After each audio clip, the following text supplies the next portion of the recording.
Hello friends, welcome to Devi's kitchen. இன்றைக்கி தைப்பூசங்க. தைப்பூசத்தில் எங்கள் வீட்டில் ஸ்பெஷல் லஞ்ச் பண்ணி என்னாகுது இப்போ நம்ம வீடியோவில் பார்க்கலாம். சாம்பாருக்கு பருப்பு வேக வச்சு எடுத்து வச்சுட்டாங்க. அதுக்கப்புறம் வடைக்கு அரைச்சி வச்சுட்டேன். இப்போ புடலங்காய் பொரியல் பால் கறி பண்ணிகிட்ருக்கேன். அப்புறம் சாதம் அடுப்பில் இருக்குது, அதையும் நான் எடுத்து வடிச்சிட வேண்டியதுதான்.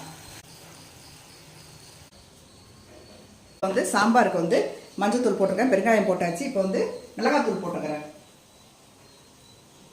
சாம்பார் என்ன சாம்பார்னு பார்த்தீங்கன்னா அவரைக்காய் சாம்பார் தாங்க வைக்க போகிறேன்.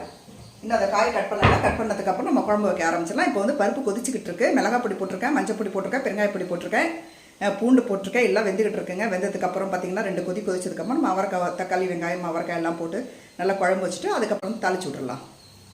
இப்போ ரசத்துக்கு பார்த்தீங்கன்னா தக்காளி கட் பண்ணிட்டு இருக்காங்க. பருப்பு ரசம் தான் வைக்கிறேன். பார்த்தீங்கன்னா வாழைக்காய் எடுத்துருக்காங்க. வாழைக்காய் எல்லாம் தோல் சீவிட்டு நல்லா மெலிசாக கட் பண்ணி நல்லா முறுமுறுன்னு வாழைக்காய் வறுக்க போகிறாங்க. இப்போ பார்த்தீங்கன்னா வாழைக்காய் வெந்துகிட்டு இருக்குங்க. நான் வாழைக்காய் வறுத்துக்கிட்டு இருக்கேன். நல்லா முறுமுறுன்னு நல்லா சூப்பராக இருக்குங்க இந்த வாழைக்காய் வறுவல். இதில் வெறும் மிளகாத்தூள், மல்லித்தூள், மஞ்சத்தூள், உப்பு தான். இஞ்சி பூண்டு பேஸ்ட்டு போட்டிருக்கேன், வெங்காயம் போட்டிருக்கேன்.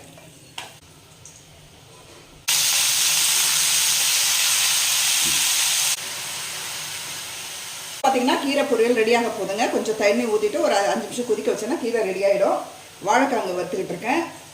சாம்பார் வச்சாச்சு, ரசம் வச்சாச்சு, வடை சுடணும், வடை பாயசம் செய்யணும்.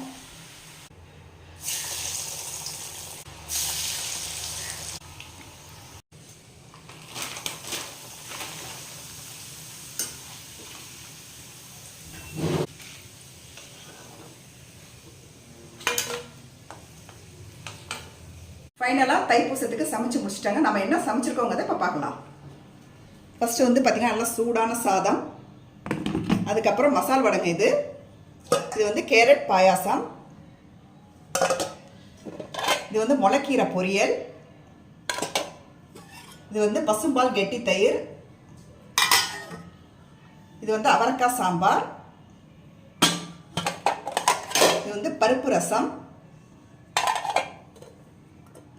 வாழைக்காய் வறுவல், புடலங்காய் பால் கறி, அப்பளம். அனைவருக்கும் இனிய தைப்பூச திருநாள் நல்வாழ்த்துக்கள். தேங்க்யூ.